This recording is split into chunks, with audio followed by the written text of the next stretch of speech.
கர்த்தருடைய பரிசுத்த நாமத்துக்கு மகிமை உண்டாவதாக.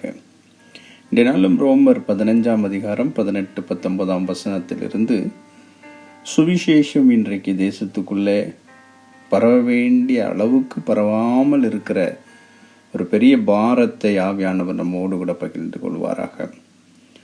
ரோமர் 15-18-19 பவுல் இப்படியாக சொல்கிறார்: புறஜாதியாரை வார்த்தையினாலும் செய்கையினாலும் கீழ்ப்படிய பண்ணும்படிக்கு அற்புத அடையாளங்களின் பலத்தினாலும் தேவ ஆவியின் பலத்தினாலும் கிறிஸ்துவானவர் என்னை கொண்டு நடப்பித்தவைகளை சொல்வதல்லாமல் வேறொன்றையும் சொல்ல நான் துணிவதில்லை. இப்படி எருசலேம் துவக்கி சுற்றிலும் இல்லிரிக்கும் தேசம் வரைக்கும் கிறிஸ்துவின் சுவிசேஷத்தை பூரணமாய் பிரசங்கித்திருக்கிறேன். என கண்பானவர்களே, சுவிசேஷம் பரவ வேண்டும் என்றால் புறஜாதியாரை வார்த்தையினாலும் செய்கையினாலும் கீழ்ப்படி பண்ண வேண்டும் என்றால் என்ன அர்த்தம்? ஒரு சுவிசேஷத்துல வார்த்தை என்பது சுவிசேஷம், அதாவது ஆண்டவராகிய இயேசு கிறிஸ்துவை குறித்த சுவிசேஷம், அதுதான் வார்த்தை தான் ஆண்டவராகிய இயேசு கிறிஸ்து. செய்கை என்றால் நம்முடைய தேவனுடைய பிள்ளைகளுடைய செய்கைகள். இந்த வார்த்தையும் செய்கையும் தான் ஒரு அடித்தளம், ஒரு பேஸ். இதை பார்த்து தான் அநேகர் ஆண்டவரை ஏற்றுக்கொள்வார்கள். அது மட்டுமல்ல, 4 காரியங்கள் இருக்கிறது: வார்த்தை, செய்கை, அற்புத அடையாளங்கள், ஆவியானவருடைய வல்லமை. அப்ப இந்த 4 சேர்ந்து கிரியை செய்யும் போதுதான் சுவிசேஷம் என்பது பரவும். இல்லைன்னா பரவாது. ஏதோ நம்ம போதிப்போம், அநேக முயற்சிகள் எடுத்து சுவிசேஷம் சொல்லுவோம், ஆனா மனம் திரும்புதல் இருக்காது, ஒரு ஆத்தும ரட்சிப்பின் பலன் இருக்காது. அப்ப இதை இன்னைக்கு புரிந்து கொள்ளாமல் தான் நாம் நிறைய காரியங்களை, பணங்களை விரயம் பண்ணி கொண்டிருக்கிறோம். அப்ப இன்னைக்கு ஆவியானவர் என்ன சொல்ல வர்றாருன்னா, முதல்ல வார்த்தை, எல்லா இடத்துலையும் தைரியம் வார்த்தையே சொல்லிடுவோம். ஏன்னா அதுக்கு ஒரு பெரிய கஷ்டப்பட வேண்டியதில்லை. ஆண்டவராகிய இயேசு கிறிஸ்து வந்தார், உயிர் தெழுந்தார், நமக்காக இன்றும் இருக்கிறார். வார்த்தை இருக்கு. பவுல் சொல்கிறார், வார்த்தையினாலும் செய்கையினாலும் நான் புறஜாதிகளை கீழ்ப்படிய பண்ணினேன் பண்ணும்படிக்கு.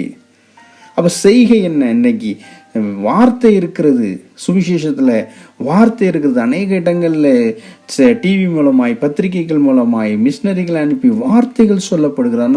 செய்கைகள், எல்லா ஊழியங்களும் சபைகளில் இருந்து தான் புறப்பட வேண்டும். அதுதான் வேதம். சபைதான் 5 விதமான ஊழியர்களையும் உள்ளே வைத்து தேவனுடைய திட்டத்தை இந்த பூமியில நிறைவேற்ற வேண்டும். ஆனா இன்றைக்கு ஸ்டேஜில் பார்த்தீங்கன்னா போதகர்கள், மெய்ப்பர்கள் என்னென்ன அன்பு, உதவி, ஷேரிங், கேரிங் எல்லாம் பேசுகிறாங்க. ஆனால் இதெல்லாம் யாருக்கா?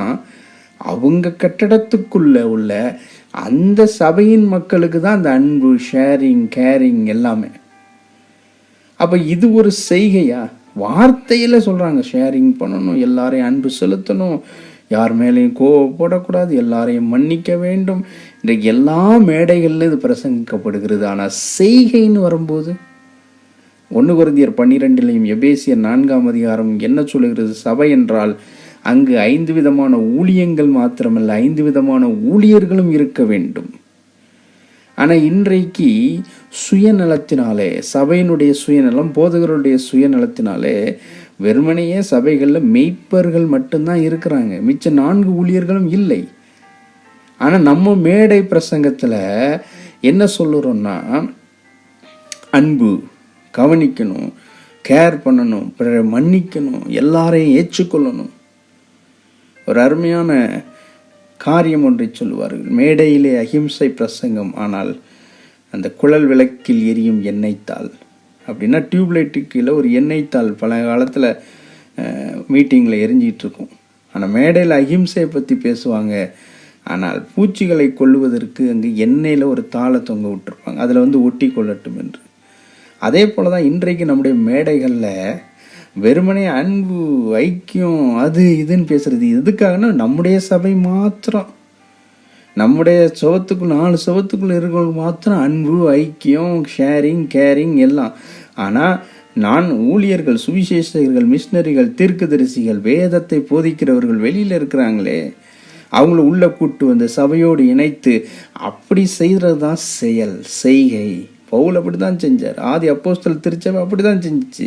ஆனால் இன்னைக்கு சுயநலத்துக்காக என்னுடைய கட்டிடம், என்னுடைய பணம், என்னுடைய காரியம் இப்படி மாறிடுச்சு. விசுவாசிகளாகிய நமக்கு ஜெபிக்கிறதுக்கு ஒரு ஆள் இருந்தால் போதும், நம்மளுடைய கல்யாணத்துக்கு ஒரு ஆள் வந்து கல்யாணத்தை நடத்தி வச்சா போதும். அதனால் வெறுமனைய மெய்ப்பர்கள் இருந்தால் போதும் என்று நினைக்கிறோம்.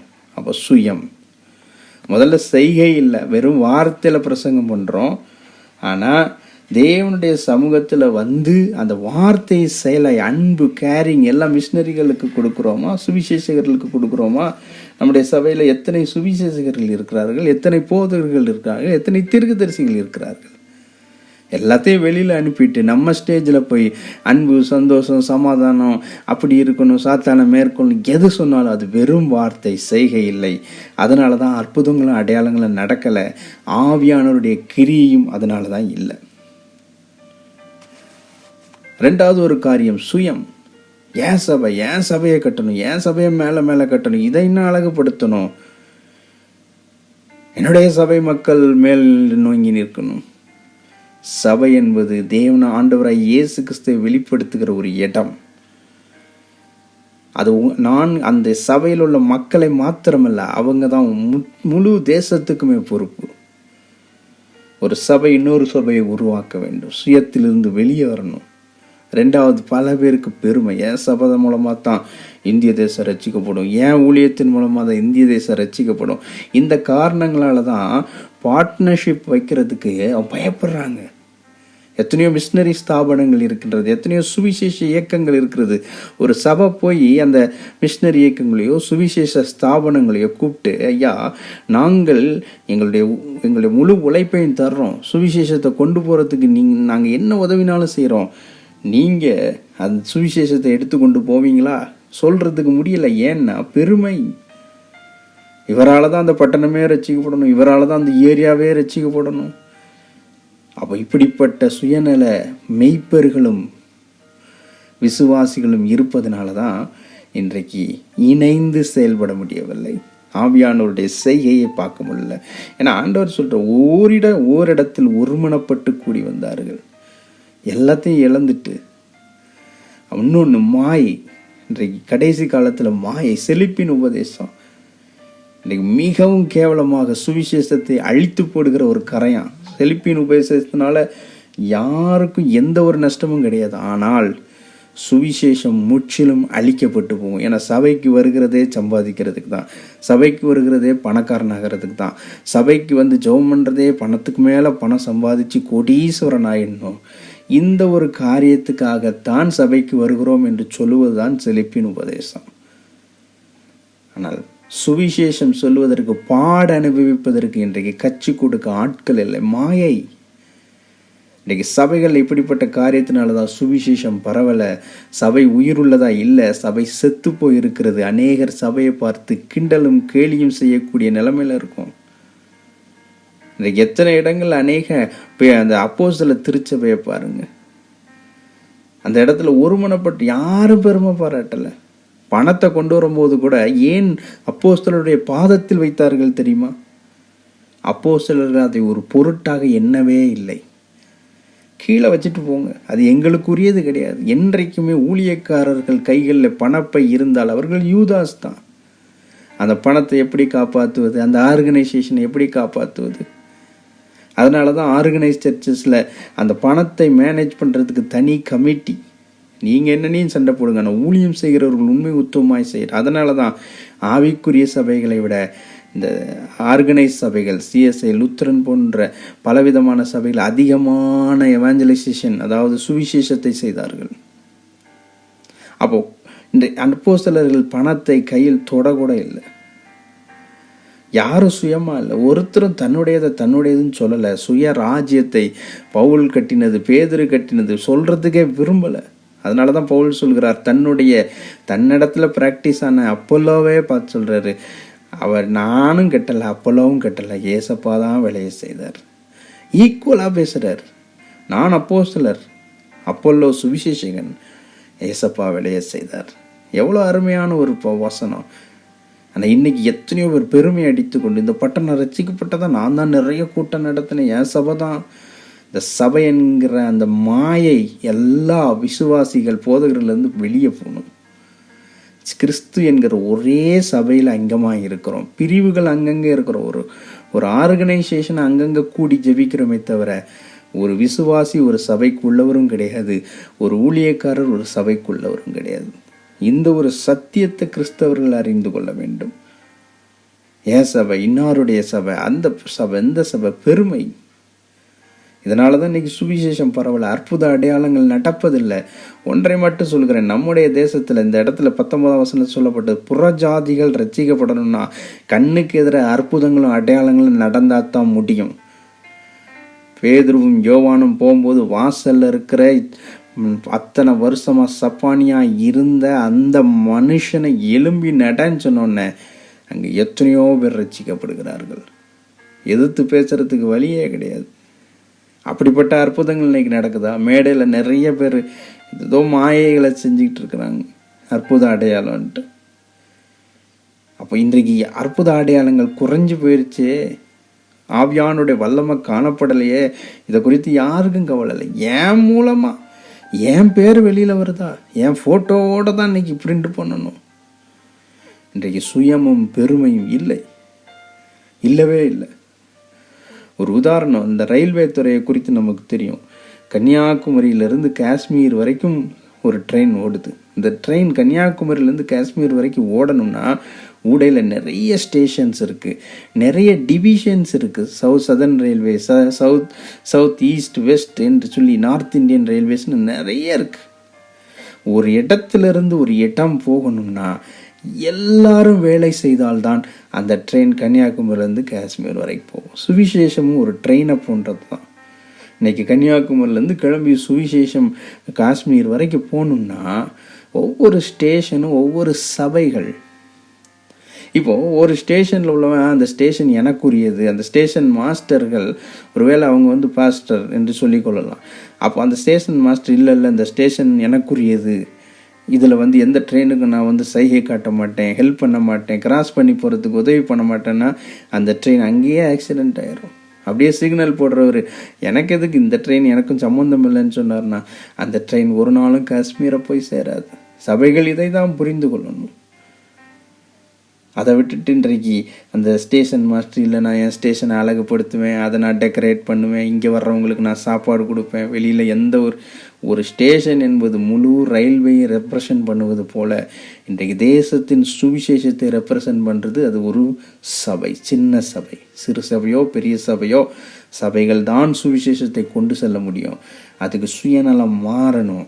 5 விதமான ஊழியர்களையும் சபைகளை எடுத்து இயக்கங்களோடு, சுவிசேஷ இயக்கங்கள், மிஷினரி இயக்கங்கள், தீர்க்கதரிசிகளோடு கூட சேர்ந்து தான் இந்த ஊழியத்தை செய்யணும். ஆனால் இன்றைக்கு மாயை போல போதகர்கள், அதாவது மெய்ப்பர்கள் என்ன செய்கிறாங்கன்னா தான் சுயநலத்துக்காக சபையை தன்னுடைய சபை நான் ரட்சித்தேன், என் மூலமாக தான் நீ ரட்சிக்கப்பட்ட, அப்படி எந்த ஒரு போதகர் சொல்லுகிறாரோ, மெய்ப்பர் சொல்லுகிறாரோ, தேவனுடைய வருகையில் அவர் நியாய தீர்ப்பு பயங்கரமாக இருக்கும்.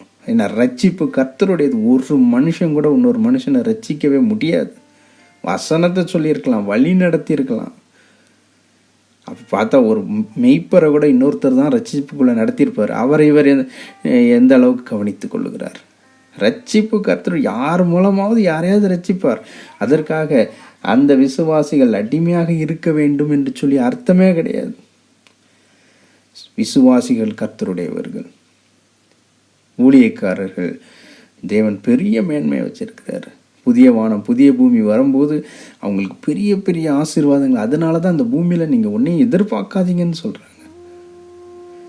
அதனால் மிகுந்த கவனமாய் இன்றைக்கு இந்த சுவிசேஷத்தை கொண்டு செல்வதிலே கவனப்படுவோம். வார்த்தை இருக்க வேண்டும், செய்கை இருக்க வேண்டும், அடையாள அற்புதங்கள் இருக்க வேண்டும், ஆவியானுடைய இப்போ தான் இது இருந்தால் தான் 19ஆம் வசனத்தில் ரோமர் 15:19 பவுல் சொல்கிறது பூரண சுவிசேஷம் இந்த தேசத்தை போய் சேரும். இல்லைன்னா நம்ம சும்மா சொல்ல வேண்டியதான், எதிராளிகள் நம்மளை சூழ்ந்து நொறுக்கி போடுவார். ஆனால் நம்முடைய சுயநலத்துக்காக மாத்திரம் சபையை பயன்படுத்தாதபடி, ஞாயிற்றுக்கிழமை ஆராதனை போனால் கண்ணீர் வெடித்தா எனக்கு ஒரு நன்மை கிடைக்கும் இல்லை. ஒரு நாள் ஞாயிற்றுக்கிழமை கர்த்தரை ஆராதித்து வசனத்தை கேட்கணும். மீதி 6 நாட்களும் சபை உலகத்தில் வேலை செய்யணும், சுவிசேஷகர்களோடு சேர்ந்து வேலை செய்யணும். இதுதான் மெயின். அப்போ தன்னைத்தானே உயர்த்தி சபை இந்த ஜனங்களை அழித்து போடாது. அநேக வாலிபர்களையும் எழுப்பி இந்த தேசத்தை சுவிசேஷத்தினால் நிரப்புவோம். கர்த்தர் பெரிய காரியங்களை செய்வார். ஏன்னா இந்த தேசத்தில் எழுப்புதல் வரணும். அநேகர் அடையாளங்கள் அப்படியே மரித்தவர்கள் எழுந்து ஓடணும். எல்லாம் ஆசைப்படுறோம். ஆனால் செய்கை வேணும். என்ன செய்கை? எல்லா ஊழியர்களும், அதாவது சுவிசேஷகர்கள், மிஷினரிகள், தீர்க்கதரிசிகள், வேத போதகர்கள், மெய்ப்பர்கள் எல்லாரும் ஒன்று. நம்ம எல்லாரும் ஒரே வேலையாட்கள் தான். நம்மெல்லாம் இணைந்து செயல்படணும்னு ஒரு ரயில்வே டிபார்ட்மெண்ட் போல் இணைந்து செயல்பட்டால் தான் சுவிசேஷம் என்கிற அந்த ட்ரெயின் கன்னியாகுமரியிலிருந்து காஷ்மீர் வரை சென்று சேரும். இல்லைன்னா ஈகோ பார்த்துக்கிட்டு, இல்லை இது என்னுடைய இது என்னுடைய நான் கட்டின ராஜ்யம், இது என்னுடைய பணம், என்னுடைய வேன், என்னுடைய ஸ்பீக்கர், இது என்னுடைய மக்கள் விசுவாசின்னு சொல்லிட்டு இருந்தோம்னா சுவிசேஷம் பரவாது. தேவனுடைய சித்தத்தை, பிதாவின் சித்தத்தை நம்ம நிறைவேற்ற மாட்டோம்.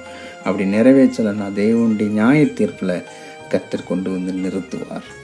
அதனால் இதெல்லாம் மனதில் வைத்து கர்த்தருக்குள்ளே நம்ம மனம் திரும்பி கர்த்தருடைய வார்த்தை, செய்கை, அற்புத அடையாளங்கள், ஆவியானுடைய பலன் துள்ளி குதிச்சா வராது.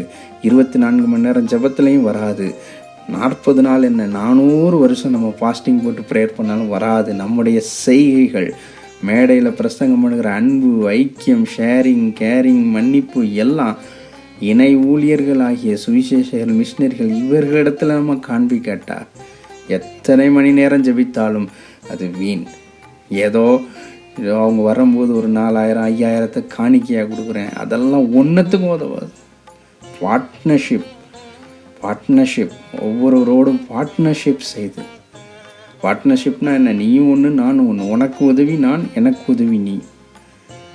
அப்படிப்பட்ட ஒரு ஐக்கியத்தை ஊழியர்கள் உருவாக்கி செஞ்சாதான் கர்த்தருடைய சித்தம் நிறைவேறும். இல்லைன்னா அது வெறுமனையே ஒரு வெங்கலம் சத்தமிடுகிறது போலையும் ஓசையுள்ள கைத்தாளத்தை போலவும் தான் இருப்போமே தவிர வேறு ஒன்றுக்கும் பிரயோஜனப்படாது.